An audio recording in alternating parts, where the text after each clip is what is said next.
আসসালামু আলাইকুম, কি খবর কমার্সিয়ানরা? তো যে একটা মাত্র কারণে আমাদের কমার্সের স্টুডেন্টরা আমরা এক্সাম হলে ভালো করতে পারি না, প্লাস আমাদের এ প্লাস মিস যায়, সেটা হচ্ছে আমরা 60টা সৃজনশীল 2.5 ঘন্টায় শেষ করতে পারি না। এটা কিন্তু আসলে অনেক ডিফিকাল্ট একটা টাস্ক। একদিক দিয়ে তুমি ম্যাথ করতেছো, অ্যাকাউন্টিং ফিনান্সের ক্ষেত্রে তুমি চিন্তা করো, তুমি ম্যাথ করতেছো প্লাস তুমি 60টা সৃজনশীল, কিন্তু তোমার 20 মিনিটের মতো করে সময় থাকে অ্যাভারেজে। অন অ্যাভারেজ তোমার 22 মিনিট সময় থাকে। তো 22 মিনিটের মধ্যে তোমার কিন্তু 60টা সৃজনশীল অ্যান্সার করতে হয়, এবং সেটা শুধুমাত্র থিওরিটিক্যাল টপিক না, এটা কিন্তু তোমার ম্যাথ রিলেটেড টপিক। অ্যাকাউন্টিংয়ে তোমার আর্থিক বিবরণী, লেনদেন, জাবেদা, খতিয়ান সব কিছু তোমার অ্যান্সার করতে হবে প্রত্যেকটা সৃজনশীলে 20 মিনিটের মধ্যে। তো এটা কিন্তু খুবই ডিফিকাল্ট একটা কাজ। তো 60টা সৃজনশীল তোমরা যেভাবে 2.5 ঘন্টায় তোমরা পরীক্ষায় ম্যানেজ করবা, এবং 2.5 ঘন্টার মধ্যে তুমি তোমার পরীক্ষাটা শেষ করে 5 মিনিট তুমি রিভাইজও দিতে পারবা, সেই উপায় আজকের ভিডিওতে বলে দিব। তাই ভিডিওটা স্কিপ না করে শুরু থেকে শেষ পর্যন্ত দেখবে। তো প্রথম টিপস, আমরা সাবজেক্ট ওয়াইজ আসি। প্রথমে আসি অ্যাকাউন্টিং। দেখো, অ্যাকাউন্টিংয়ে আমরা যে কাজটা করি, আমরা ক বিভাগ আগে অ্যান্সার করি। নর্মালি আর্থিক বিবরণী আগে থাকে, এই আর্থিক বিবরণী আমরা আগে অ্যান্সার করি, যেই কারণে আমাদের কিন্তু অনেক বড় একটা টাইম লস হয়। আর্থিক বিবরণী দেখা যায় যে প্রথম 2টা সৃজনশীল অ্যান্সার করতে আমাদের প্রায় 1 ঘন্টা চলে যায়, আর বাকি 1.5 ঘন্টায় আমাদের 5টা সৃজনশীল অ্যান্সার করতে হয়। এই জন্য দেখা যায় যে আমরা কমার্স স্টুডেন্টরা লাস্টে হচ্ছে 8 বা 10 মার্ক পুরো একটা সৃজনশীলই ছেড়ে আসি। তো একটা সৃজনশীল যদি তুমি ছেড়ে আসো, তুমি জাস্ট 90 মার্কের অ্যান্সার করো, তাহলে তুমি পাবা কত? এবং মার্ক ছেড়ে আসা কিন্তু একটা নেগেটিভ জিনিস, পরীক্ষকের কাছে তোমার একটা নেগেটিভ ইমপ্রেশন হয়ে গেল। তো এই জিনিসটা থেকে মুক্তি পেতে হলে তোমাকে অবশ্যই আর্থিক বিবরণী এটা পরে অ্যান্সার করতে হবে। এখন এটা অ্যাকচুয়ালি পরীক্ষার প্রশ্ন ওয়াইজ ভ্যারাই করবে।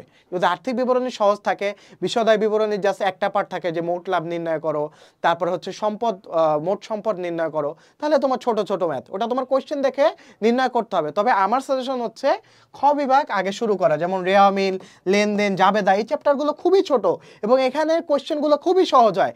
এই চ্যাপ্টারগুলো থেকে যদি তুমি অ্যান্সার করো, তাহলে অন এভারেজ তোমার 15 মিনিটও লাগবে না, বিলিভ মি, 15 মিনিটও লাগবে না, যদি তোমার প্র্যাকটিস থাকে, যদি তোমার প্র্যাকটিস থাকে এবং এই চ্যাপ্টারগুলোর উপর তোমার ভালো একটা দখল থাকে।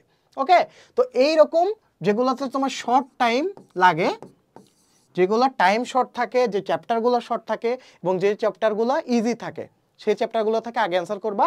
আর্থিক বিবরণী তোমার টোটালি অ্যাভয়েড করবা প্রথম দিকে। ওকে, আর্থিক বিবরণী লাস্টের দিকে অ্যান্সার করার ট্রাই করবা। তারপরে আসি ফাইন্যান্সে।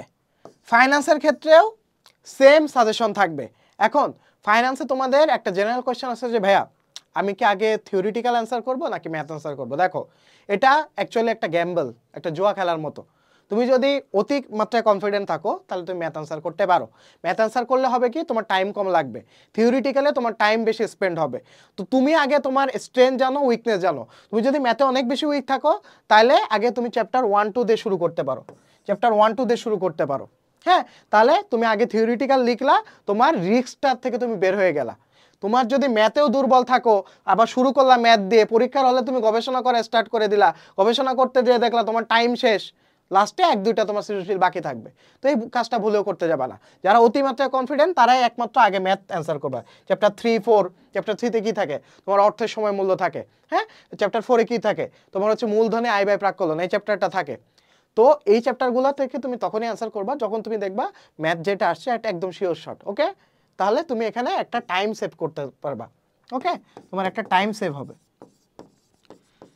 এখন আসি পরবর্তী পয়েন্টে, ম্যানেজমেন্ট। দেখো, ম্যানেজমেন্ট আমরা সবাই কম বেশি পারি, কিন্তু প্রবলেম হয় লিখতে লিখতে আমাদের হাত ব্যথা হয়ে যায়। এখন যদি লেখাটা তুমি ইনএফেক্টিভ ওয়েতে লেখো, তাহলে কিন্তু তোমার দেখা যায় প্রথম দিকে আমাদের একটু আলসেমি ধরে, আমাদের মানে প্রথম দিকে আমাদের আলসেমি ধরে, আমরা লেখার অত জোর পাই না এবং আমরা অনেক সুন্দর করে লিখতে যাই। এ কারণে দেখা যায় যে প্রথম 2টা সৃজনশীলে আমাদের অনেক বেশি টাইম লস হয়ে যায়। এই কাজটা করা যাবে না। ওকে, প্রথম 2টা সৃজনশীলে সর্বোচ্চ তুমি 40 মিনিট নিবা, সর্বোচ্চ 40 মিনিট নিবা 2টা সৃজনশীলে, ঘড়ি ধরে এক্সাম দিবা, সর্বোচ্চ 40 মিনিট দিবা, এবং প্রত্যেকটা জিনিস তোমার টপিক ওয়াইজ যেটা চাইছে এক্সাক্ট ওই অ্যান্সারটা দিবা। দেখা যাচ্ছে তুমি অনেক বেশি ঘুরায় ফিরায় অ্যান্সার দিছো, কিন্তু অ্যাকচুয়ালি কোশ্চেনে যেটা চাইছে ওইটাই তুমি অ্যান্সার করো নাই, তাহলে তো তোমার লাভ নাই। বোঝা গেছে? তারপর টপিক ওয়াইজ যে টপিকটা তোমার ইম্পর্টেন্ট ওই টপিকটা তুমি অ্যান্সার করো এবং ওই টপিকটাই পরীক্ষায় আসে। যেমন তোমার চ্যাপ্টার 5 মানে কোম্পানি সংগঠন, এখান থেকে তোমার স্মারকলিপি, শেয়ার, এই টপিকগুলো অনেক বেশি ইম্পর্টেন্ট। শেয়ারের প্রকারভেদ, কি কি শেয়ার থাকতে পারে, সাধারণ শেয়ার, অগ্রাধিকার শেয়ার, বোনাস শেয়ার, এগুলো কি শেয়ারের প্রকারভেদ। তো তোমার এই যে টপিক ওয়াইজ, এই টপিক ওয়াইজ তোমাকে প্রিপারেশন নিতে হবে, কনসেপ্ট ক্লিয়ার থাকতে হবে এবং ওইটা তোমার পয়েন্ট আকারে লিখতে হবে। কি করতে হবে? পয়েন্ট আকারে লিখতে হবে। এখন তোমাদের একটা জেনারেল কোশ্চেন থাকে যে ভাইয়া আমি তো আমার হাতের লেখা বহুত ছোট, আমার ফ্রেন্ডরা খালি লুজ শিট নিতে থাকে, আমার তো লুজ শিট নিতে পারি না, এখন কি আমি কম লিখলে কম মার্ক পাবো? দেখো তোমাকে আমি একদম সত্য কথা বলি যে কোয়ালিটি ফ্যাক্ট, কোয়ান্টিটি ফ্যাক্ট, এগুলো কোনোটাই আসলে সত্যি না। তোমার যদি মনে হয় যে তুমি এনাফ লিখছো তাহলে তুমি এনাফ লিখছো, তবে হ্যাঁ বেশি ছোট লেখা যাবে না, বেশি বড় লেখা যাবে না। অন এভারেজে তোমার একটা সৃজনশীলে 3 পেজ করে লেখা বেটার আমার মতে, আমার পার্সোনাল অপিনিয়ন। ওকে, তারপরে ইংলিশ বাংলা, এই দুইটা সাবজেক্টে তোমরা অনেক সময় টাইম মেনটেন করতে পারো না। ইংলিশে কেন টাইম মেনটেন করতে পারো না? দেখা গেছে গ্রামার নিয়ে বেশি গবেষণা করে ফেলো, বা ইংলিশ ফার্স্ট পেপারে যেই জিনিস মনে করো তোমার আয়ত্তে নেই ওই জিনিস নিয়ে বেশি গবেষণা করে ইংলিশ ফার্স্ট পেপারে তুমি টাইম ওয়েস্ট করো কিন্তু সিনোনিম অ্যান্টোনিমে, সিনোনিম অ্যান্ড অ্যান্টোনিম তুমি পারো না, তাও ওই জিনিস নিয়ে তুমি পড়েই আসো। কেন? দরকার কি? স্কিপ করো, জায়গাটা ফাঁকা রাখো, বি স্ট্র্যাটেজিক হও, ওটা স্কিপ করে যাও, খাতা ফাঁকা রেখে চলে যাও, রাইটিং পার্টে চলে যাও। রাইটিং পার্টে চলে যায় তুমি একটা ধরো প্যারাগ্রাফ লিখতেছো 5 পেজ ধরে, আর ওইদিকে কমপ্লিটিং স্টোরি তুমি 1 পেজও লিখতে পারলে না, দরকার নাই। প্রত্যেকটা জিনিস তোমার এভারেজে অ্যান্সার করে আসো, টাচ করে আসো, ঠিক আছে? তারপরে যেটা তুমি পারো নাই ওইটা নিয়ে তুমি টাইম স্পেন্ড করো, সমস্যা নাই তো। ওকে, তারপরে বাংলার ক্ষেত্রে দেখা যায় যে সেম ভুলটা আমরা শুরুর 2টা সৃজনশীলে বেশি টাইম স্পেন্ড করে ফেলি। 2টা সৃজনশীল, এই 2টা সৃজনশীলে আমরা বেশি টাইম স্পেন্ড করে ফেলি।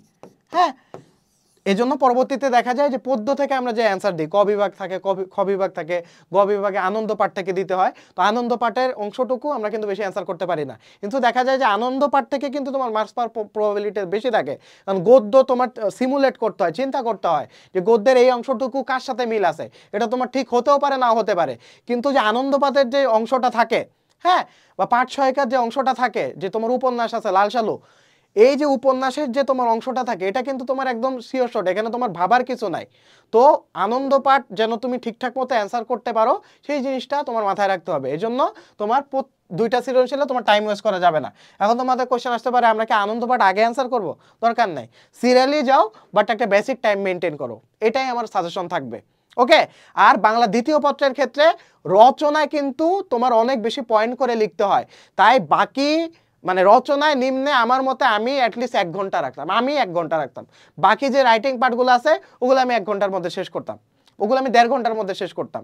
রচনায় আমি 1 ঘন্টা রাখতাম।